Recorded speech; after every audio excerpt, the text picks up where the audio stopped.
Hi, it's Michael Hanrahan here from Publish Central, and in this pro tip we're going to answer a question that we hear very often, and that is, how much should I charge for my book?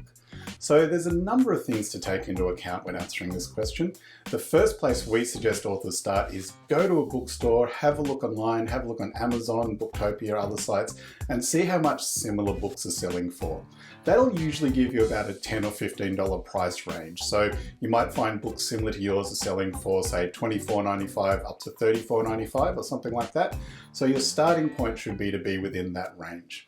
The next thing to think about is there anything unique about your book that means you can charge more? So if you've written a book that's really specialized and you can't find any similar books on the market, you can perhaps go a little bit higher than that price range. So you could even go up to $39.95 or $45.95, something like that, for a really specialized book.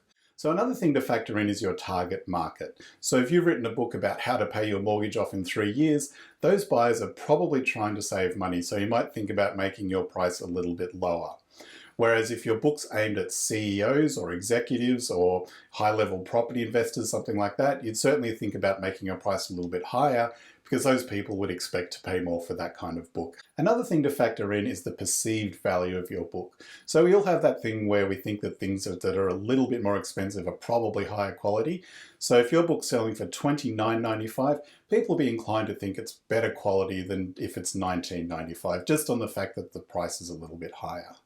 You can also keep in mind your production costs. Some authors are more concerned about this than others. To be honest, I don't think it's that important to factor that in. I think it's more important to get as many books out there as you possibly can. But if you're really worried about your production costs and you're trying to cover your print costs and that kind of thing, make sure you factor that in as well. Another thing to keep in mind is the cut that the retailers will take. So when you sell a book on Amazon, of course, Amazon takes a cut. When you sell a book through a bookstore, the bookstore takes a cut. So keep in mind that for many of your book sales, you won't be getting the full price. So I hope you found that useful. That's just a few things to keep in mind when you're working out the price of your book.